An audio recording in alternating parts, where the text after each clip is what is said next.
Hello everyone, welcome back to my channel and I hope that you're all doing very well. So in today's video, we'll be discussing part 2 of unit 2, that is origin of cinema as a new form of art. So as we all know that this unit has two parts, and the first part we have discussed in the part 1, and in this video we are gonna discuss part 2. तो अभी तक जिन्होंने इस unit का first part नहीं देखा है वो जाके देख लीजिए, मैंने इसका डिस्क्रिप्शन बॉक्स में लिंक दे दिया है। तो इस वीडियो को हम कंटिन्यू करते हैं पार्ट 2 के साथ, जिसका नाम है analysis of Charlie Chaplin's Modern Times 1936।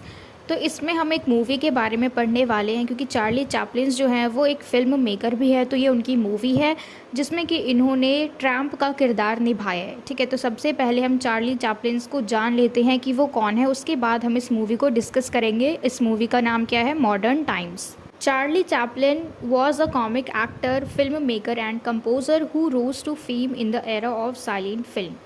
तो चार्ली चैपलिन कौन है? एक कॉमिक एक्टर है, यानी इनका जो भी रोल होता है वो फ़नी होता है, कॉमेडी करते हैं, और ये साथ ही साथ फिल्म मेकर है, कंपोज़र है, जिन्होंने बहुत ही ज़्यादा फेम, बहुत ही ज़्यादा प्रसिद्धि प्राप्त की in the era of silent film. ठीक है, यानी साइलेंट फिल्म में इनका जो रोल है वो बहुत ज़्यादा इम्पॉर्टेंट है और इसी की वजह से इनको बहुत ही ज़्यादा फेम मिला।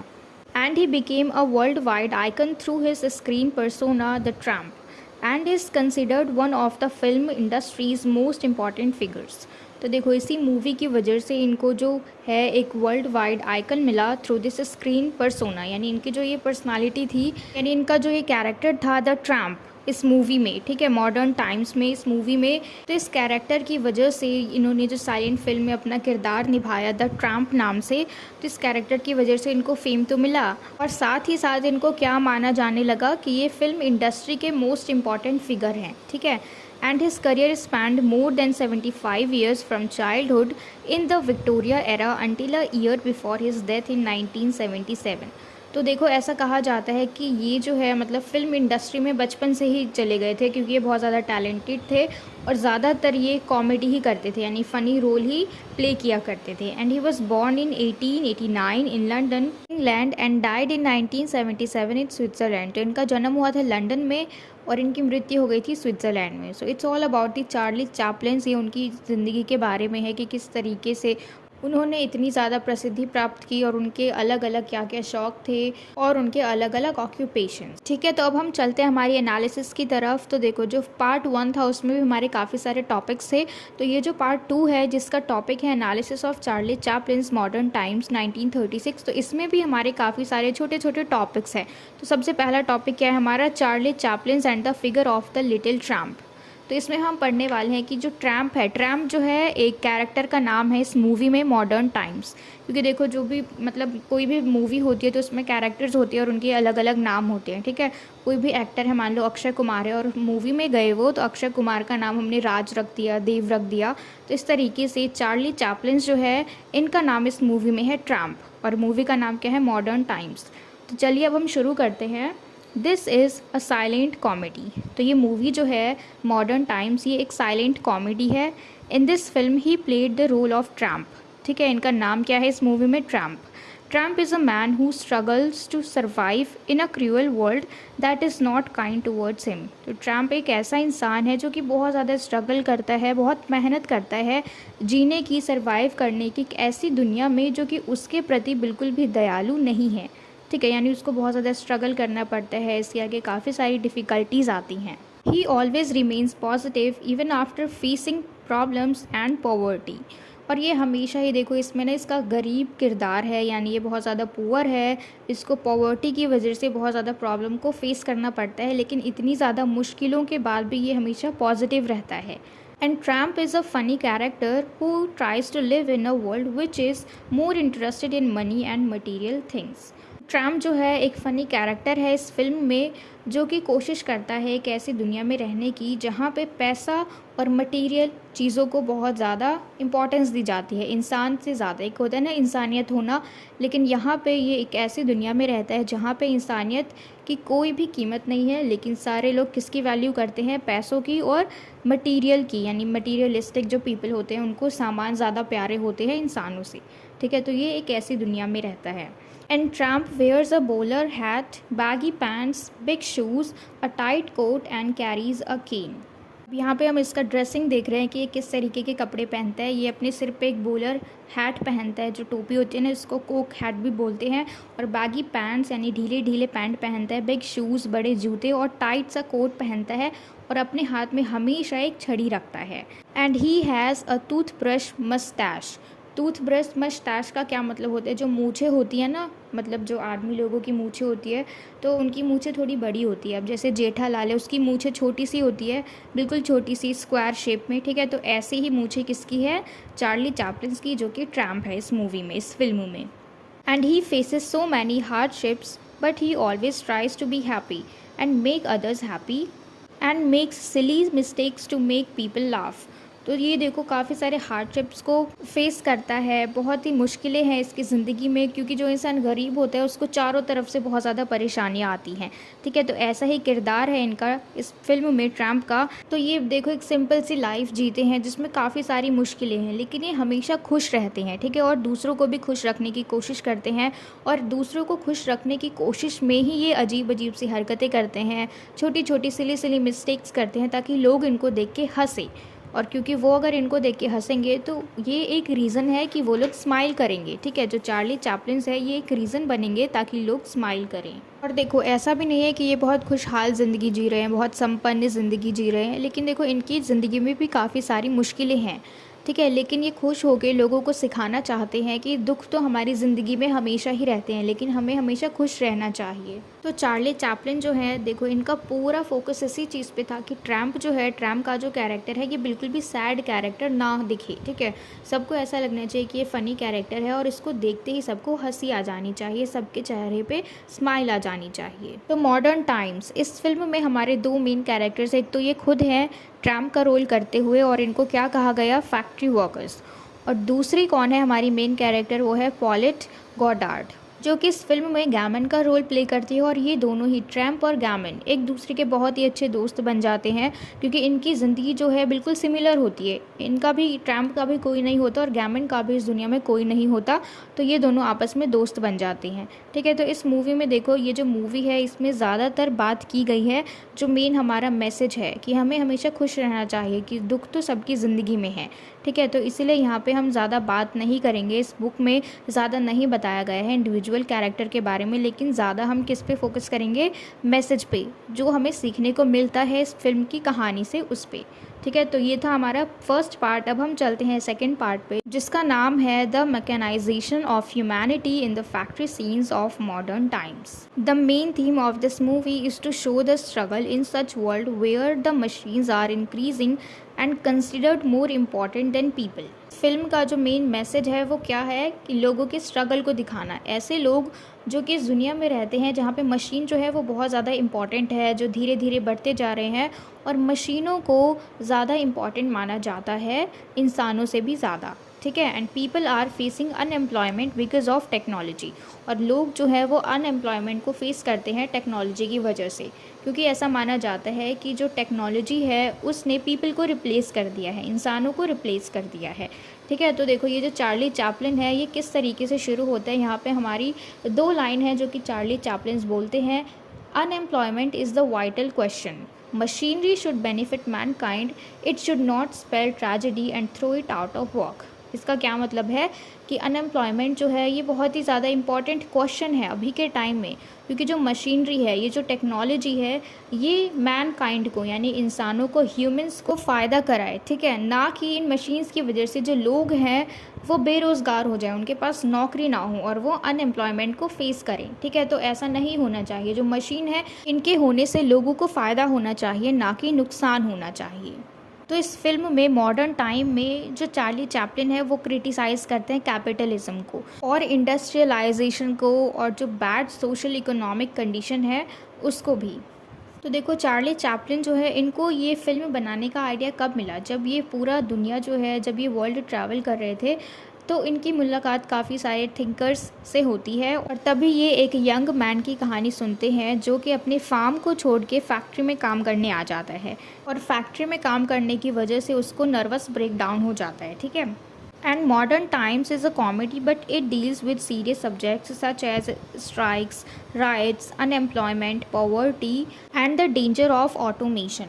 तो मॉडर्न टाइम ये जो फ़िल्म है वैसे तो ये एक कॉमेडी है, लेकिन इस फ़िल्म में हम काफ़ी सारे सीरियस सब्जेक्ट को देखेंगे, जैसे गरीबी दिखाई जाती है, हड़ताल दिखाया जाता है, राइट्स यानी इधर उधर दंगे फसाद हो जाते हैं, अनएम्प्लॉयमेंट, लोग बेरोज़गार हो जाते हैं, and the danger of automation यानी स्वचालित खुद से ही चलने लग जाए, लोगों को ज़रूरत ना हो कि ये काम करे तो वो काम हो, यानी एक तरीके से मशीन्स पे डिपेंड रहना। और अगर मशीन ही वो काम करेगी तो लोग तो बेरोजगार हो ही जाएंगे। The movie begins by showing a group of workers walking to the factory like sheep.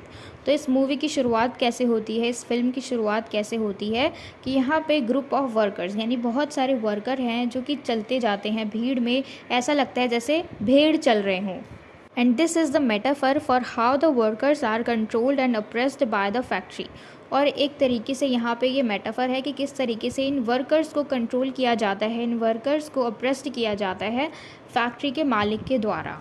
तो फैक्ट्री के अंदर जाते ही वहाँ पे बहुत बड़ी बड़ी मशीनें लगी हुई हैं, बहुत बड़ी बड़ी मशीनें हैं जिससे कि काम हो रहे हैं, और जो वर्कर्स हैं उन मशीनों के आगे छोटे छोटे से नज़र आ रहे हैं। यानी अगर हम दूर से देखें तो वहाँ पे अगर हमें कोई चीज़ देखनी हो जो बहुत ज़्यादा ज़रूरी है तो कोई भी यही कहेगा कि जो फैक्ट्रीज़ में मशीन्स लगी हुई हैं वो बहुत ज़्यादा इंपॉर्टेंट है। And the president of the company is shown relaxing in his office while the workers slave away. तो जो प्रेसिडेंट है ऐसा दिखाया जाता है कि जो कंपनी का प्रेसिडेंट है वो बड़े मज़े से आराम से रिलैक्स करके बैठा हुआ है अपने ऑफिस में, जबकि बाकी के जो वर्कर्स हैं उनको स्लेव की तरह काम करवाया जाता है। ठीक है, और वहाँ पे कैमरास को भी यूज़ कर देते हैं ताकि वो देख सके कि वर्कर्स धीरे काम कर रहे हैं या फास्ट काम कर रहे हैं। ठीक है, और कैमरास उनके सामने ही हैं तो वर्कर्स को भी डर है कि अगर धीरे करेंगे तो उनको अपने काम से, उनकी नौकरी से हाथ धोना पड़ जाएगा, तो इसीलिए वो लोग जल्दी जल्दी काम करते हैं ताकि कहीं कैमरे में ना आ जाएं। तो देखो, कैमरा जो कंपनी का मालिक है उसने बहुत चालाकी से लगवाया है कि कैमरे के डर से जो वर्कर्स है वो जल्दी जल्दी हाथ चलाए। अब जल्दी जल्दी हाथ चलाएंगे तो जल्दी जल्दी काम भी पूरा होगा, तो ऐसे में जो बेनिफिट है कंपनी को वो ज़्यादा होगा।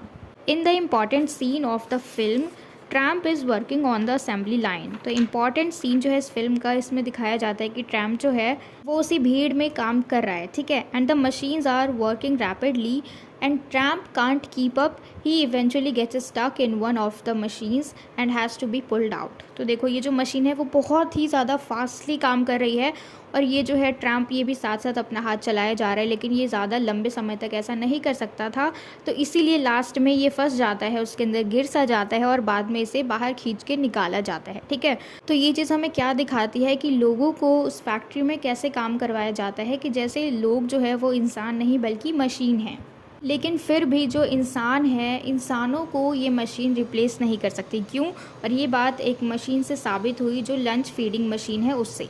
ठीक है, the lunch feeding machine is supposed to feed the workers while they are working, it breaks down. तो लंच फीडिंग मशीन जो है उसका काम क्या है कि वो फीड करे यानी खाना दे उन वर्कर्स को जो काम कर रहे हैं, लेकिन ये बीच में ही अटक गया, ये बीच में ही रुक गया। तो इस मामले में जो मशीन्स है वो कभी भी इंसानों को रिप्लेस नहीं कर सकते, क्योंकि जो मशीन है वो तो आखिरकार मशीन ही है, कोई उसको कंट्रोल कर रहा है, लेकिन इंसान जो है वो इस तरीके से कभी भी स्टक नहीं हो जाते बीच में, कभी भी रुक नहीं जाते बीच में। ये चीज़ हमें दिखाती है कि machines they can not replace human. और ट्रैम्प जो है उसके साथ बहुत ही ज़्यादा बुरा व्यवहार किया जाता है फैक्ट्री में, इतना ज़्यादा बुरा कि वो बर्दाश्त नहीं कर सकता, वो बहुत मेहनत से काम भी करता है और बाद में उसको नर्वस ब्रेकडाउन हो जाता है और फिर उसके बाद उसे हॉस्पिटल भी जाना पड़ जाता है। तो देखो इसकी ज़िंदगी में कितनी ज़्यादा परेशानी है। ठीक है, गरीबी है, इसको काम करना पड़ता है, जहाँ पे ये काम करता है वहाँ पे इसको लोग अच्छे से ट्रीट नहीं करते हैं, ये बिल्कुल मशीन की तरह लगा हुआ है। ठीक है, हम ऐसा कह सकते हैं कि एक तरफ इंसान है, एक तरफ मशीन है, और उन दोनों की रेस चल रही है, उन दोनों का कॉम्पिटिशन है कि कौन ज़्यादा तेज़ करेगा। अब इंसान जो है उसकी इतनी ज़्यादा कैपेसिटी नहीं है कि वो किसी मशीन को हरा दे। ठीक है, तो इसकी ज़िंदगी में इतनी ज़्यादा परेशानी है ट्रैम्प की ज़िंदगी में, लेकिन फिर भी वो कभी भी खुश होना नहीं बंद करता। वो हमेशा he is always full of humour, वो एक इंस्पिरेशन है हम सबके लिए। हमारी ज़िंदगी में भी काफ़ी सारे दुख होते हैं, तो एक तरीके का ये जो कैरेक्टर है ट्रैम्प, ये हमारे लिए एक इंस्पिरेशन है, और ये यही चीज़ दिखाता है कि ये जो कैरेक्टर है ट्रैम्प, ये कितना ज़्यादा स्ट्रॉन्ग कैरेक्टर है। अब हम चलते हैं हमारे थर्ड टॉपिक पे, जो कि है life outside the factory, challenges and possibility. कि ज़िंदगी जो है वो फैक्ट्री के बाहर कैसी होती है, वहाँ पर भी हमें चैलेंजेस मिलते हैं। ठीक है, तो Tramp is a poor man who struggles to survive in the modern world. तो ट्रम्प जो है एक गरीब आदमी है जो कि स्ट्रगल करता है, बहुत मेहनत करता है इस मॉडर्न ज़माने में रहने की, इस ऐसे दुनिया में रहने की जहाँ पे पैसों को, चीज़ों को ज़्यादा महत्व दिया जाता है। And he is arrested for being a communist leader even though he is not really one. तो देखो मतलब मिसअंडरस्टैंडिंग की वजह से इसको अरेस्ट कर लिया जाता है, इसको जेल में भेज दिया जाता है, लेकिन ये सचमुच कोई कम्युनिस्ट लीडर नहीं होता। In jail, he is rewarded with a clean and comfortable cell and he starts to feel happy and stable for the first time in his life। और जब ये जेल में जाता है तो ऐसा लगता है, जो इसको रूम दिया जाता है जहाँ पे इसको रखा जाता है, तो इसे ऐसा लगता है कि इसको कोई रिवार्ड मिला है, क्योंकि वो बहुत ही ज़्यादा क्लीन होता है, कंफर्टेबल होता है और वो पहली बार अपनी ज़िंदगी में सचमुच में खुश होता है और अपने आप को स्टेबल फील करता है अपनी ज़िंदगी में पहली बार। क्योंकि जब वो फैक्ट्री में काम करता था तब इसने ऐसा सुकून नहीं महसूस किया था जितना कि ये जेल में करता है। क्योंकि जेल के बाहर फैक्ट्री में जब ये काम करता था तो इसकी लाइफ थोड़ी हेक्टिक वाली थी, ठीक है, हड़बड़ी वाली ज़िंदगी थी, और यहाँ पे जेल में आके इसको आराम मिला, इसीलिए ये जेल से जाना नहीं चाहता था। जब इसको माफ़ कर दिया गया, जब इसको रिहाई मिल गई, तब भी ये जेल से जाना नहीं चाहता था, क्योंकि ये जेल में बहुत ज़्यादा खुश था, क्योंकि इसको वो सारी सुविधाएं मिलती थी। And Tramp gets a job as a shipyard cleaner but is fired for accidentally unmooring a ship. तो देखो ट्रम्प की जॉब दोबारा से लगी फैक्ट्री के बाद शिप यार्ड क्लीनर की, जहाँ पे इसको फायर कर दिया गया, यानी इसको निकाल दिया गया, क्योंकि इसने शिप का जो धागा होता है, जो रस्सी होती है शिप को जिससे बांधते हैं हम, उसकी रस्सी को इसने खोल दिया था। अनमूरिंग का मतलब होता है उसको खोल देना एक्सीडेंटली, तो इसको वहाँ से भी निकाल दिया गया।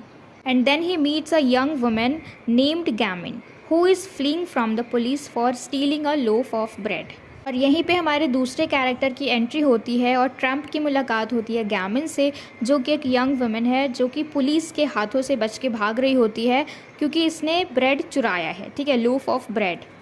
And Tramp tries to take the blame for Gamin but he is caught and arrested again.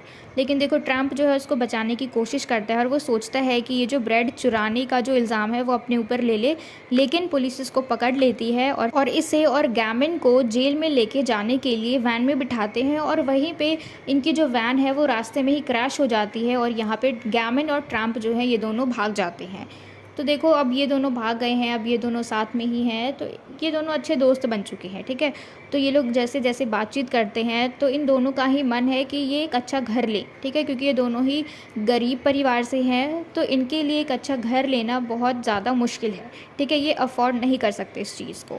And later Tramp gets a job as a night watchman at a department store but he loses his job and arrested again. तो अब देखो क्या होता है, दोबारा से इसको job मिलती है एक वॉचमैन की, ठीक है, डिपार्टमेंट स्टोर पे, लेकिन फिर से ये अपनी जॉब खो देता है और इसको फिर से अरेस्ट कर लिया जाता है। तो मतलब देखो हम ऐसा कह सकते हैं कि जो गरीबी है इसकी वजह से हमारी ज़िंदगी में कितनी परेशानियाँ आती हैं, ठीक है, और इसी गरीबी की वजह से, इसी पॉवर्टी की वजह से ट्रम्प जो है अपनी ज़िंदगी में इतने ज़्यादा चैलेंजेस को फेस करता है, इतना ज़्यादा स्ट्रगल करता है। फिर कुछ टाइम बाद जो ट्रम्प है वो जेल से बाहर आ जाता है। फिर ट्रम्प और गैमिन जो है अपने लिए रहने की अच्छी सी जगह ढूंढते हैं। अब देखो ये दोनों बहुत ज़्यादा खुश हैं, भले ही ये दोनों गरीब हैं पर फिर भी खुश हैं। Tramp again gets a job as a mechanic's assistant but he quits due to strikes and disruptions. अब देखो जो ट्रम्प है इसको फिर से जॉब मिलती है, किस चीज़ की, मैकेनिक असिस्टेंट की, ठीक है, लेकिन ये उस जॉब को छोड़ देता है because of strikes and disruptions, यानी जो भी हड़ताल होते हैं उन सारी चीज़ों की वजह से ये अपनी जॉब छोड़ देता है। तो देखो इसको कितनी ज़्यादा जॉब मिली और इसने कितनी बार छोड़ा, कभी इसको पुलिस पकड़ के ले गई, तो सबसे पहला कब, जब ये फैक्ट्री में काम करता था, ठीक है। उसके बाद इसकी नौकरी लगी शिप यार्ड क्लीनर। उसके बाद इसकी नौकरी कहाँ लगी, डिपार्टमेंट स्टोर पे एज अ वॉचमैन। फिर तब भी इसकी नौकरी चली गई क्योंकि इसको अरेस्ट कर लिया गया था। उसके बाद दोबारा से इसकी नौकरी लगी मैकेनिक असिस्टेंट के रूप में और तब भी इसने अपनी जॉब छोड़ दी। He then joins Gamin as a singer waiter in a local cafe. तो इसने देखो गैमिन को ज्वाइन किया। गैमिन जो है एक सिंगर वेटर है एक लोकल कैफ़े में, तो ये उसी के साथ जाके काम करने लग जाता है, ठीक है। And when it is his turn to perform he loses the lyrics to his song but he manages to improvise and the audience loves it. तो देखो जब गैमिन गाना गा रही होती है, जब वो परफॉर्म करती है तब तक सब कुछ ठीक होता है, लेकिन जब इसकी बारी आती है परफॉर्म करने की तो ये अपने गाने का जो लिरिक्स है वो भूल जाता है, लेकिन फिर भी वो कैसे न कैसे करके कुछ भी गा देता है और ऑडियंस जो है वो उसको अप्रिशिएट करती है, वो लोग अपलॉड करते हैं इसको, क्योंकि ऑडियंस को इसका गाना पसंद आ जाता है।